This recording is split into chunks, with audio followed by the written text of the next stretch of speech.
All right, ladies and gentlemen, we are back again with another one. You already know what it is. Before They're Famous, famous interviews, famous news, you know the whole lot. You know me, you know that podcaster, rapper, actor, but make the money come faster. You know, Mr. Fly and Jiggy. I'm your host, Clyde Smitty. And today, man, I'm in the building with somebody very, very, very special, man. I'm in the building with somebody that has put in a lot of work.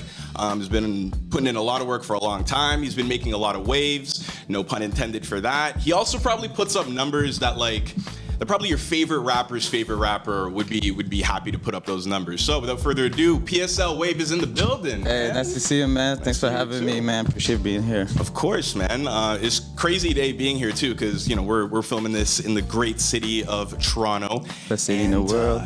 Yeah, the internet kind of went out there for a minute, eh? Yeah, man, there's something going on over here. It almost feels it's like dystopian. It's like an apocalypse almost. No one knows how to function. Businesses are down for the day. Oh man, we down bad right now for that Rogers thing. Yeah, we down bad. But the thing is, I've had rappers cancel interviews on me for reasons less than the internet being out, and PSL still pulled up. If I say I pull up, I'm pulling up. That's 100. Hey, I appreciate that. But there's a lot I want to get into. And this is Before They Were Famous, you know? So we always do a lot of digging. We find out your high school crush and stuff, and we put her in the video and stuff.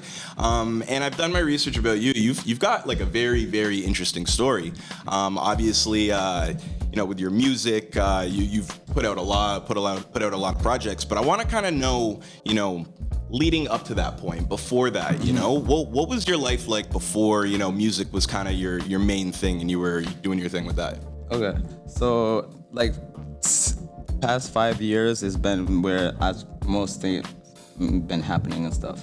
But before that, I've been making music since a young age. I'd say 13, 14. But I always had a love for it, but taking it seriously has been the past 5-6 years. Okay, so that growth has been almost exponential then, you would say, in the last 5 years. Yeah, it's uncomparable to what it was before. Okay. Before that growth though, because I read that you weren't born, in Canada. So what was that like? Your journey from where you started, it was Haiti, if I'm not mistaken, right? Exactly. And then you were adopted, I believe, by a New Brunswick family. What was that like? Okay, so I was born in Haiti, and I came to Canada at a very young age, around 3 years old. And I grew up, me and my sister, my older sisters, that's my blood sibling. We both adopted at the same time. So then I came to New Brunswick and started seeing a different life, and I understood from the start that my life wouldn't be the same. So every day I wake up, that's why I grind so hard. Yeah. I know where I'm from, and that's where my motivation comes from. Oh man, not a lot of, I feel creators have that frame of reference. So it's you really got a lot motivating you, it's a lot. Does it feel is it a lot of pressure? Do you feel it's a tough thing to deal with? At first, when I was younger, yeah, it was a lot of pressure to deal with coming to Canada and stuff. But now I just grew through it and learn as I go. And now it's more excitement. Now it is more exciting, a lot more going on. You got videos that have millions of views. Your Instagram, it's got millions of followers as well. So I'm always curious to people that like yourself that reach that level of success. Was there a I made it moment, or I could really do this? Or maybe you're kind of envisioning that later on, it's when I buy my first house or something is my I made it moment.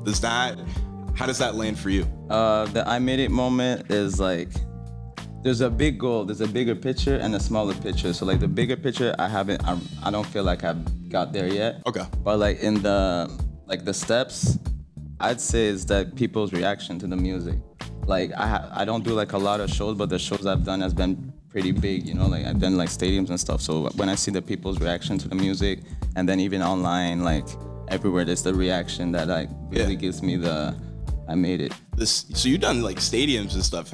What's the contrast between doing something real big like that and then a smaller venue? Most artists don't even touch a stadium till way on in their career. Yeah, the thing with that is that you gotta treat it almost like a small stage too, because if you don't have any energy on the small stage, you're not gonna get on the stadium. Doesn't matter.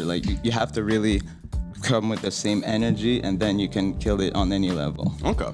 That's what I learned from it. So it's like you got to hone that smaller stage and then still just bring that same energy to when you're at the Rogers Center or something. Yeah. Shout out the Weeknd performing this weekend. Man, shout out the Weeknd for real, man. At That's the a big Sky Dome, not big. the Rogers Center. We still call it the Sky Dome here. Yeah. You said big picture too, you know? Which I think of myself as a big picture thinker. So like some of your music, you know, has gone like #1 on the charts on like SoundCloud and stuff like that. You know, you've got some you've hit some pretty big milestones. Are things like awards or like charting and stuff like that something that's like in your mind that motivates you? Like you have some artists have like an acceptance speech like already in their phone written and stuff. Like do you got that going on? How do you feel about all that stuff? My main goal was charting was definitely one of my goals. Like that was kind of one of a made it moment actually, because I always told myself I want to chart, but it don't matter what platform, as long as I chart one time or a few times, I feel like I'm making a big step. Okay. But when it comes to awards, it's less interesting to me because of the politics that go behind it. I feel like it's not by the people, you know what I mean, sometimes. So you feel like it would almost be like inauthentic or like disingenuine, like getting an award? It wouldn't feel like you're actually being... Yeah, but I mean, I won't say no to no award, none. You know what I mean? But I'm just saying, if I had to choose between the two, I'd rather chart than get an award. I mean, just argument. You're already, you know, you like already might be deserving of these awards. So I definitely feel you on that when it's like, oh, now you're giving me the award. With that big picture, does a record deal or a record label intersect that? Yeah, definitely a situation with that's another interesting thing that I look at. Yeah, like signing to a major, you'd be interested in that? Because, I don't know, you go on TikTok these days, you see a lot of artists beefing with their labels, you know? I have my own list of things that if I sign it, that includes it, I'm with it. So you're savvy? You know what I mean? Like agreement thing. You're savvy on like the business side of it then, you know? I'm just waiting for them for whoever at the right time, you know? And then when the list adds up, we don't make it happen. Yeah. You know what perpetuity means, you know, when they're I don't know, like record labels, they can be evil and stuff. So it's good to know. I think it's artists' responsibility, you know, to have that due diligence. One of your projects in my head, actually it's multiple you did like an EP, then like a full then the full project, right? Yeah. Really enjoyed that. Thanks, man. I read that when you made that project, it came from a place of like being misunderstood. Do you still feel like that? Or why do you feel misunderstood? I think that's part of my fuel though, because like almost every artist goes through it. It's a lot of people are only gonna mess with you when they feel like you made it in their eyes, you know, next to the artist that they listen to already. So like, you just have to break that little barrier of like, but it's just communicating through the music, and the more I go, the more they understand me. So. Okay, I feel that. That kind of relates to like what we were saying about awards and everything. I don't see it too much as a curse. You know, it can be a gift too, being misunderstood, because it fuels you to keep going. Like it definitely puts that battery in your pack and gives you like more reason to create, right? Almost. One of my favorite songs, Lil Wayne, Misunderstood. You know, and I feel like he contextualizes that so well. Speaking of, you know, other big artists and stuff, I've read that you've listed Drake, Ye, and Future as people that inspire you. You also list 50 Cent, and I feel like 50 Cent's very close to my heart and stuff too. Here's my question though, because I can hear Drake, I can hear Ye, I can hear Future, I can hear sonically, you know, those influences and how like you could mesh with that sort of sound, but less 50 Cent. And someone like me, the reason I'm inspired by someone like 50 Cent is more so like his like business like moves and his mogul mentality, you know? So what is it? I'm just curious, what is it about 50 that really like inspires you? I like his story because I like people that like came from nothing or that got a lot of stuff taken from them and they still like push through, you know what I mean? I feel like 50, he's just a super go-getter, like, and he comes from where he's supposed to get it, you know what I mean? Like not a lot of people got that motivation from where he comes from, but he just goes like the business side, you know what I mean? Like even though he's not making music, he's still doing other stuff. That go-getter mentality for sure is something that's just like very like everyone thought like that, you know? Like, I don't know if everybody thought like 50 Cent, how that would be predicted, but I know what you mean, man. The way that he approaches things, get rich or die trying, you know, it's a good mantra to be successful. I don't know if it'll make you a lot of friends, but like I'm not like I like his music, but I'm not really into the whole gang music. That's why 50, like his music is good, but like that's why Kanye and Drake them work on the different creative level. Like so, but I still, there's a music business, so you have to, I got inspirations on both sides. Speaking of that, kind of what you said about gang stuff. Want to talk a little bit more of not gang stuff, but the city that we're from. We're from Toronto, right? We're recording this in the great city of Toronto. Yeah. There's a lot of narrative surrounding what the Toronto sound is and what the Toronto hip hop scene is and different artists and everything. Your music, do you feel like you adhere to a Toronto sound? You know how they describe maybe 40s production and Drake, that underwater sort of, you know, when you really, you know, do your thing with the vocals. Do you feel like you have a Toronto sound? Maybe like 20-30%. 20-30%? It's like Toronto. Yeah. And the rest I'm trying to appeal for the world. For the world. That like PSL wave original. So when you're in the studio, do you like, are you consciously thinking of that? Like, I don't want to sound too much like this person or that person? No. No? I think about the flows. I try to create something new every time. So if I get caught up in like, oh man, this is starting to sound like this or that person, I'd be like, I might switch a little thing up or something. But I really try to stay original with it. Because some like, you know, some people just have like a bag or like, you know, a move. It's like, you know, they just get in the studio and it's that 1, 2, 3 shoot, you know, like it's like that same, and it's so I always find artists' creative process interesting in that sense, you know, like sometimes it's like they don't fear outside of that. It's like tunnel vision almost, but like with what you're saying, you know, it's a different thing every single time. I literally just get in the studio. I make beats. I record myself, so I make beats, but I don't rap on all my beats. So the first for me, it starts with the beat. So I listen to the beat, and then I don't think about the lyrics. I think about the tone. The melody. So I just be doing melodies and tones that really feel good. But I freestyle. I record the first thing I do. Sometimes I don't even. I listen to like the first 10 seconds of the beat to make sure I like it. Yeah. And then I'll just record something. So it's the natural me.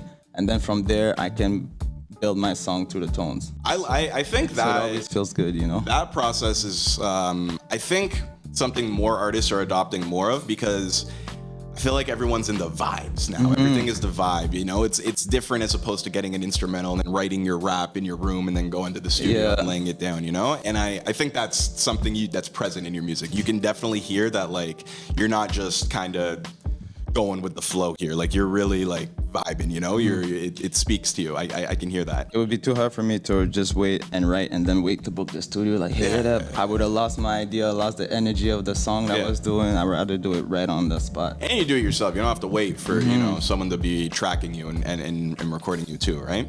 Yeah. I want to talk about the city a little bit, switching gears a little bit with off of music.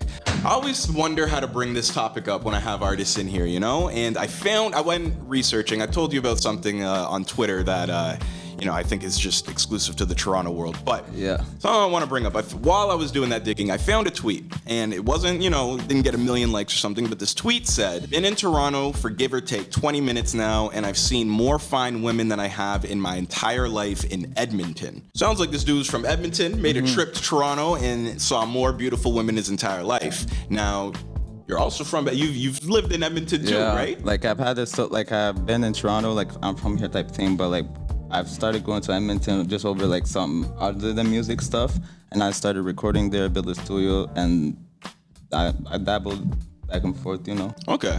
So to this guy's credit, you know, and I guess a lot of other people's credit, you hear NBA players every time they do an interview, they love Toronto, you know, talk about Toronto women and stuff. Are they really that elite? Are Toronto women elite? Are they top shelf? Yeah, I can give them a good shout out. Yeah, you got a good review for the Toronto women. I feel that. But I mean, it's also a numbers game. Like if you compare it to Edmonton, there's only 1 million people, so you only get a certain amount. Yeah, that's true. That's very true. But then you got these other really big cities where there's more people in America. And there's not as quality women as here. Why is this? I think it's because they're more straight up. Yeah? That's what I like. I think it's like, maybe they have a different mentality. Maybe the water out here is different, but they're more bold, eh? Oh yeah, but I like it that way because there's no time wasted. Yeah, I appreciate that. You like an upfront gal. Let you know from the jump. Yeah. Okay, because I'm gonna let her know too. Another narrative that I think comes from being artists that are Canadian or you're primarily based in Canada, dynamic of the Toronto scene, you know, and the infrastructure here, and, you know, people supporting one another and people feeling like that they need to go to America in order to really get that, you know, love or to really break free. Do you feel like that? Do you have any of those sort of pressures? I feel like all you need is the internet. Yeah? At least to get through the door, you know? So it's like, you don't have to physically go to the States yet. I think if you can use the internet to your best advantage, you can reach more people. Is that what you did? I'm on the internet. On the internet. I'm an internet guy. Yeah, you can get 2 million followers, kids. And I'm even I'm an introvert too, so I rather like just be on my own zone, focus on my stuff, and then if I gotta go out there and see some people, talk to some people, then I'll do it. You are very enigmatic in that sense, you know? You're low key and everything, but numbers, music, all that speaks for itself. So I think that's a good thing. I think that's something a lot of artists try and do. They try and make themselves mysterious or something, but like sometimes it just kind of falls flat, you know? So I appreciate that. Do you notice any different? Like what would you say the main difference between Edmonton and Toronto as far as the scene and, you know, all that is? Toronto's a little more advanced. There's more resources. The people are more listening, but the Edmonton vibe is like it's on the come up still. So it's like people are still like getting into it and stuff. Like as far as music, hip hop and stuff. Like I look back like 5 years ago, that scene wasn't that great in Edmonton, but Toronto was already booming. So it's like I think they're just like getting inspired by the Toronto, how the people support the local artists and stuff. Okay, so you feel like they're inspired, like because you also hear sometimes too. At least I do. A lot of people from Western Canada or people that just aren't from Ontario in the GTA, they kind of have this narrative about Toronto, like they want to be like Americans. They're all stuck up there and everything. So Shan, that's not the case for Edmonton. They're showing love. Yeah, That's good to know, love. man. Because I think we need more of that, you know? Like you said, it's like a little behind. I think it would also be cool if there's more Toronto artists collaborating with Edmonton artists and stuff too, right? Yeah, definitely. Just another about music. 'Cause you said Drake is one of your bigger influences, and you know, from Toronto too. He just recently dropped something that was a little out of left field with the dance album. Would you ever see yourself like really making a very big departure from your typical sound and doing a different genre or something like that? Yeah. Yeah? Like I'm bilingual, so I started making French music. Okay. I could see that. Some French music, not like a country album or something, though. Well, who knows? Because I always told myself there's always a good song in every genre. Yeah. So if I can go in there and make that good song, I'll do it in the vibe, you know? Because it's all about like what you put in. So I don't think like I'm open to like all the different types of music. I like that there's a good song in every genre. And it's also like music is like a language in itself, you know? Like you can be saying something in a different language. I still know what you mean. I still get the vibe, exactly. You know? I think that's something you communicate well with your music. One last thing before we get into the speed round. Okay. Another thing you said in an interview, this may be a little bit more philosophical. You said that you strive to inspire, but not to change. Why is that distinction important to you?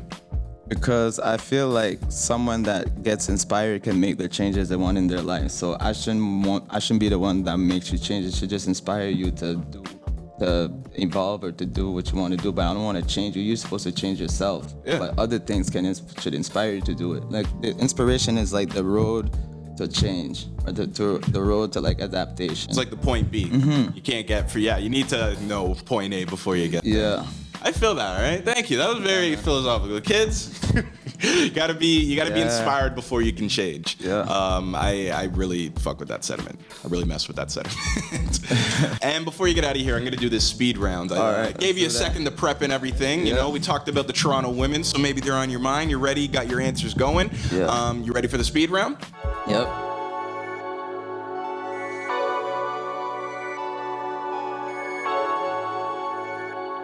All right, let's get into it. Speed round with PSL Wave. My favorite artist out right now is Future. A deal breaker for me and a significant other is if they Bad hygiene. Toronto women are very good at Good hair. One thing people don't know about PSL Wave that I wish they did was I'm bilingual. I don't know. Something I never leave the house without is Old keys and phone. My biggest inspiration to create comes from My family and my friends. Somebody who could use a really big punch in the face right about now is Whoever caused that bumper clock outage. If I could collaborate with any artist dead or alive, it would be Drake or Future or Kanye. The biggest misconception about me is I'm a nice guy. I'm very social. I'm a good guy, you know? And if I could tell my ex one thing, it would be Hey, what's up? PSL Wave. Thanks for having me, man. Appreciate it. Before there are famous interviews, you can check this out on all those channels. We'll be posting on TikTok as well. Thank you everybody for tuning in. My name is Clyde Smith, and I'll see you in another video. Good stuff, man.